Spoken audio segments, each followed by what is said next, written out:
हमें ये डिसाइड करना है कि भैया अगर तुम आतंकवाद पसंद करते हो तो कांग्रेस जैसी पार्टियों को वोट दो, तुम शांति प्रिय तरीके से रहना पसंद करते हो, शिक्षा पसंद करते हो, अपनी बहन बेटियों की सुरक्षा पसंद करते हो तो बीजेपी को वोट दो। जिस दिन एक ईंट भी हिली तो हर उस ईंट के जगह पे हर एक जिहादी का सर लगा के हम दोबारा से मंदिर भी स्थापित करेंगे। ये जो चाइना के खाना खाने वाले लोग खुद का खाना नहीं खा रहे हैं, धमकी दे रहे हैं भारत के राम मंदिर तोड़ने का। छोड़ दीजिए, अब उनके बाप दादा का सरकार नहीं है भारत। शुक्ला जी, क्या लगता है सरकार, ये जो ऑडियो वायरल हो रहा है धमकी वाला, क्या सरकार इसको सीरियस लेगी या ऐसे ही हवा में उड़ने देगी कि भैया ऐसे ही? बहुत सारे आपने लाइन से देखे होंगे, पिछले 3-4 दिनों में 3-4 आतंकवादी घटने हुए जम्मू में, है ना।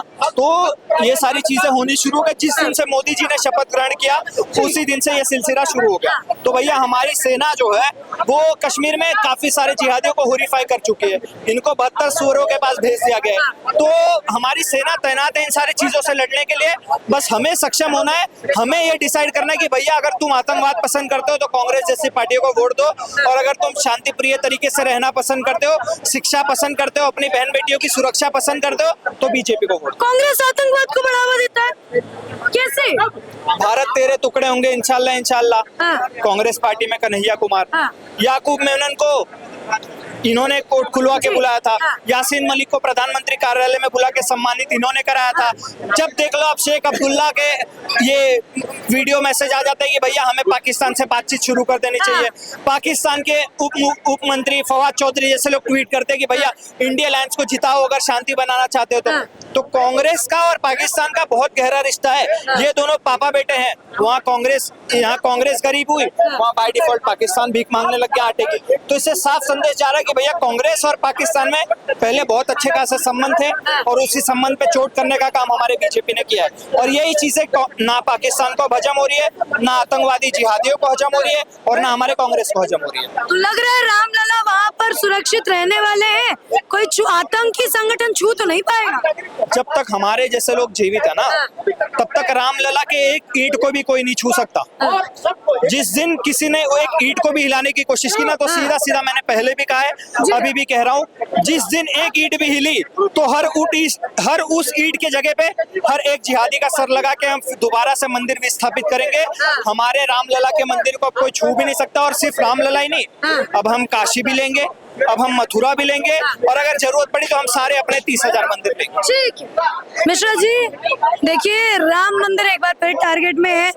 एक तरफ जो श्रद्धालु वो राम मंदिर डेली जा रहे हैं, डेली हम देख रहे हैं कि श्रद्धालुओं की संख्या बढ़ रही, वहीं दूसरी तरफ राम मंदिर को मुद्दा बना दिया जाता है और आज राम मंदिर को लेकर धमकी देती गई है कि हम उस पर हमला करेंगे, तोड़ देंगे। क्या लग रहा है 500 साल का जो ये संघर्ष पूरा करके राम मंदिर बनाया गया है वो क्या अब फिर से तोड़ दिया जाएगा?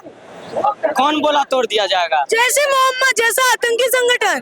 अरे आतंकी संगठन वालों, पहले अपना देश का इकोनॉमी देख लो, अपने देश की अर्थव्यवस्था देख लो, भरी पेट भोजन कर लो, उसके बाद भारत की तरफ नजर उठाना। नहीं तो इस बार इतना मारेंगे कि कोई बाप काम नहीं देगा। जितना तो तुम्हारा विदेश चाइना तो को बाप समझ करके रखा है, इसको कोई काम नहीं देने वाला इस बार, ठीक है। और सबसे पहला बात क्या है कि मुद्दा क्या है कि अयोध्या को टारगेट बनाया जा रहा है, अयोध्या के हिंदुओं को टारगेट बनाया जा रहा है। इस चीजों को सबसे पहले समझना होगा, क्योंकि विपक्ष वाले जब राजनीति करने आए थे तो उन्होंने मुद्दा लाया था आरक्षण, संविधान, लोकतंत्र का। लेकिन जब ये सारे मुद्दे फेल्योर हो गए और सारे मुद्दे पर उन्होंने काम नहीं कर पाया, तब उन्होंने अभी नया मुद्दा खड़ा कर दिया कि अयोध्या के लोगों ने मोदी जी को नकार दिया है, अयोध्या के लोगों ने राम की राजनीति नहीं चुनी है। लेकिन आप आज एक चीज मानो, ये विपक्ष वालों का साजिश हो रहा है, ये नैरेटिव फैलाया जा रहा है कि अयोध्या के लोगों ने राम को नकारा है, अयोध्या के लोगों ने मोदी जी को नकारा है। अयोध्या वालों को समझना पड़ेगा, इस देश के 100 करोड़ हिंदुओं को समझना होगा कि अयोध्या वालों ने गद्दारी नहीं की है। अयोध्या कैंट एक विधानसभा है, लोकसभा का नाम फैजाबाद है और लोकसभा का नाम फैजाबाद है और पूरे लोकसभा में 5 विधानसभा सीट है। लेकिन अयोध्या के लोगों ने भाजपा को चुना है। अयोध्या में भाजपा की जो भी ये वोटिंग परसेंटेज आई है वो विपक्ष वालों से 4,000-5,000 ज्यादा ही आई है। मिश्रा जी, वोटिंग पर नहीं जाऊंगी, मैं राम मंदिर के मुद्दे पर आती हूँ। जब हम मंदिर मस्जिद नहीं करते तो लोग ऐसे मुद्दे दे देते हैं जैसे मोहम्मद जैसे आतंकवादी संगठन कि भैया तुम मंदिर मस्जिद करो। एक तो 500 साल का संघर्ष रहा, मंदिर बन गया, अब उसी को कहा जा रहा है कि हमारे लोग जो है वो शहीद हुए, मस्जिद टूटी गई, तो क्या मंदिर को तोड़ दिया जाएगा? जैसा आतंकी हमला हो रहा है लगातार, क्या ये समझा जाए कि राम मंदिर रडार पर है? मोदी जी की सरकार नेतृत्व में भाजपा की सरकार जब तक भारत में है, राम मंदिर को छोड़िए, एक छोटा सा मंदिर के तरफ अगर कोई आंख उठा के देखेगा तो हम जैसे कार्यकर्ता उनके गर्दन को उतारने में एक जरा भी देरी नहीं करेंगे। ठीक है, और स्पष्ट बात को सुन लिए कि ये विपक्ष वाले जो कहते हैं हमेशा, ये क्या कहते हैं, आतंकवादी संगठन क्या कहते हैं कि राम मंदिर को तोड़ देंगे। इसीलिए तो मोदी जी ने बोला है कि एनएसजी हब बनाने वाले हैं हम अयोध्या में। ठीक है, एनएसजी हब मिलेगा, प्रो लेवल की सिक्योरिटी मिलेगी राम मंदिर को, और कोई आंख उठा के राम मंदिर की तरफ नहीं देख सकता है। ये पूरे आरएसएस संगठन, जितने भी हिंदू संगठन है, इस देश की जितनी भी हिंदू है, सबका ये वादा है, सरकार से भी और इस देश के जनता से भी। और ये जो चाइना के खाना खाने वाले लोग खुद का खाना नहीं खा रहे हैं, धमकी दे रहे हैं भारत के राम मंदिर तोड़ने का। छोड़ दीजिए, अब उनके बाप दादा का सरकार नहीं है भारत में। ठीक है, ई मणिशंकर अय्यर सबका सरकार नहीं है, कांग्रेस पार्टी का सरकार नहीं है। क्या बोलोगे कि मुझे रास्ता दो, आपको रास्ता मिल जाएगा, भारत घुस जाओगे? अब घुस करके दिखा दो। जैसे सर्जिकल स्ट्राइक हुई थी, नानी याद आई थी कि नहीं आई थी? इस बार नानी के साथ साथ पर नानी भी याद आ जाएगी अगर राम मंदिर की तरफ नजर। क्या लग रहा है अंकल जी, राम मंदिर को तोड़ने की धमकी दी है, क्या आतंकी संगठन इसमें पूरा सक्षम हो पाएगा, तोड़ पाएगा राम मंदिर को? मेरा नाम रविंदर आर्य है और उत्तर प्रदेश से बिलोंग। अच्छा, उत्तर प्रदेश से ही हैं। तो इन लोगों को अभी जानकारी नहीं उत्तर प्रदेश के बारे में। उत्तर प्रदेश की जनता हाल में भूस नहीं भरती, उर्दू का जोड़ा भरती है, जोड़ा, जिससे चुभता भी है और काम तमाम भी हो जाता है। तो मैं कहना चाहूंगा, अगर झूठ बोलना सीखना है तो दो बातें रखो याद। कौन सी? पिंकी पप्पू की करो चमचागिरी या सोनिया आंटी का ले लो आशीर्वाद। अच्छा, तो मैं ये कह रहा हूँ कि जो इनसे जुड़े रहेंगे तो वे सारे कानून सीख जाएंगे। कि ओनली झूठ बोलना, जनता को बेवकूफ बनाना, बहकाना, ये करना वो करना। आज खटाखट योजना फ्लॉप, संविधान का जो मुद्दा उठाया था वो फ्लॉप इनका। यानी कि आज इनको जनता से बात करने का मुंह भी नहीं पड़ता कि आज ये सारे के सारे उल्टे सीधे काम करते हैं और बात करते हैं कहाँ की, जम्मू और कश्मीर की, कि वहाँ आतंकवाद हो गया। अरे भैया, आतंकवाद क्यों नहीं होगा? अगर गठबंधन जिंदा बैठा है तो आतंकवाद होगा। कौन सा गठबंधन, एनडीए की इंडिया? सुन लो, कांग्रेस जो 55 साल तक यहाँ गुंडागर्दी और आतंकवाद, कांग्रेस ने गुंडागर्दी बिल्कुल कराई, सीध करके बताऊंगा ना। अरे एम्स बनाया उन्होंने, आप कह रहे हैं गुंडागर्दी की?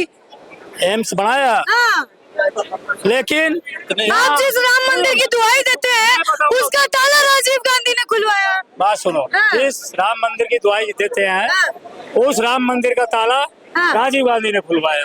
लेकिन राम मंदिर उस समय में टेंट में थे और राम मंदिर की जगह को बाबरी मस्जिद के नाम से जाने जाता था। तो इन्होंने तो बाबरी मस्जिद का ताला खुलवाया था, राम मंदिर का नहीं खुलवाया। और अभी उसी राम मंदिर को उड़ाने की धमकी दी जा रही है। मैं बताई तो, ये ओनली और कुछ बातें नहीं करेंगे तो ये फालतू की बातें करेंगे, इस तरीके के दंगे कराएंगे जैसे कि अभी मेवात में कराया। इनका मोमन खान एक विधायक पकड़े जाता है, उसमें दिल्ली में शाहीन बाग का दंगा कराया, वहाँ यासीन मलिक पकड़े जाता है जो आम आदमी के से आता है। तो हल्द्वानी में दंगा होता है, मैं ये कह रही हूँ दंगा होता है, लेकिन मैं आपको ये कह रही हूँ, आपको लगता नहीं इस बार मामला थोड़ा संदिग्ध है? लगातार आतंकवादी हमले हो रहे हैं, चाहे आप रियासी देखिए, चाहे जम्मू देखिए, चाहे कठुआ देखिए। अब एक और वीडियो जो है, माफ कीजिएगा, ऑडियो जो है वो वायरल हो रहा है राम मंदिर को लेकर। तो लगता नहीं मामला संदिग्ध है, इस बार हो सकता है हमला? तो ऐसा मैं बताऊंगा इस बारे में भी। देखो, राम मंदिर की बात जो कर रहे हैं उड़ाने की, तोड़ने की, ऐसी तो मैं ये कह रहा, सारा विपक्ष और विपक्ष के सारे चमचे अगर लग के भी इस योजना को अंजाम देने की कोशिश भी करेंगे ना, तो रास्ते में ही उनके तो विपक्ष का हाथ थोड़ी है, जैसे मोहम्मद आतंकवादी संगठन है। नहीं होगा विपक्ष का हाथ। क्यों होगा विपक्ष का हाथ? मैं बताऊंगा कैसे होगा। 24 वकील किसने खड़े करे? विपक्ष ने, कांग्रेस ने। तो बाद में मानने तो लगे ना। बात सुन लो, राम भक्तों पे गोलियां किसने चलवाई? विपक्ष ने। अखिलेश यादव यानी कि मुलायम तो उनके भाई बोले ना कि जरूरी था उस टाइम। तो मैं ये कह रहा कि वे कुछ भी धमकी देने की चेष्टा कर सके, लेकिन औकात नहीं है, क्योंकि राम मंदिर की तरफ तो एक पत्थर भी फेंकने की औकात नहीं इनकी। क्या लग रहा है विपक्ष का हाथ है? ये जो आतंकवादी संगठन ने धमकी दी है, इसमें विपक्ष का हाथ? अगर विपक्ष का हाथ नहीं होता, अगर भारत में विपक्ष की साठगांठ नहीं होती। हाँ। तो जिस समय हमारे प्रधानमंत्री शपथ लेने के लिए शपथ समारोह में पहुंचे थे, हाँ। तो उस वक्त वहां बस पे हमला हो जाता है हाँ। कि हाँ। इनको पता था कि सारी फोर्स, सारे देश की जनता का ध्यान हाँ। उधर केंद्रित था दिल्ली की तरफ। लेकिन एक बात बताइए, आप लेकिन वहाँ इन्होंने अपना चाल चल गई। हाँ। लेकिन आज के जो आदेश हैं कल के मोदी जी के, उसका परिणाम उससे भी खतरनाक होगा, बालाकोट से भी। लेकिन मुझे ये बताइए, आप कह रहे हैं कि विपक्षियों का हाथ होगा, मिली भगत होगी, लेकिन यही अखिलेश यादव जो है वो राम को भी मानने लगते हैं। विपक्ष वाले ले तो रहे हैं राम का नाम, वो कह रहे हैं मोदी कौन होता है हमको बुलाने वाला, हमारा जब मन होगा हम तब जाएंगे, मन में बसते हैं राम, हम मोदी से बड़े भक्त हैं राम के। बताइए एक बात बताइए आप, राहुल गांधी कितने बार गए राम मंदिर, सोनिया गांधी कितने बार गए, अखिलेश यादव कितने बार चला गया, कोई सा गया? सारे झूठे। तो राम मंदिर जाने से थोड़ी भक्त होते हैं, दिल में होना सारे बेईमान है। हाँ। सारे झूठे हैं, सारे बेईमान है। हाँ। इनका समय नजदीक में है तो फड़फड़ा रहे हैं विपक्ष वालों का। क्योंकि आज ये जनता को गुमराह करने की कोशिश कर रहे हैं। कैसे करने की कोशिश कर रहे हैं? जैसे कि अब यहाँ प्रधानमंत्री भारतीय जनता पार्टी के बन जाते हैं। हाँ। इनकी जीत का जश्न पड़ोसी देश पाकिस्तान में मनाया ठीक है, जाता है। अंतिम में एक बात बताइए, नरेंद्र मोदी के होते हुए राम मंदिर क्या सुरक्षित रहेगा? मोदी जी के रहते हुए भी सुरक्षित रहेगा। हाँ। और जितने यहाँ 110 करोड़ सनातनी है हाँ। तो भी सुरक्षित रहेगा। ऐसा दूध नहीं पिलाया किसी ने जो राम मंदिर की तरफ उंगली उठा। सनातनी था तब भी वैष्णो देवी से आ रही थी, बस हमला हो गया, सनातनी ने क्या कर लिया? बता तो रहा हूँ। हाँ। पहले भारत जोड़ो यात्रा शुरू हुई, हाँ। हमला हुआ, तो राहुल गांधी का, कांग्रेस का। मेरी बात सुन लो।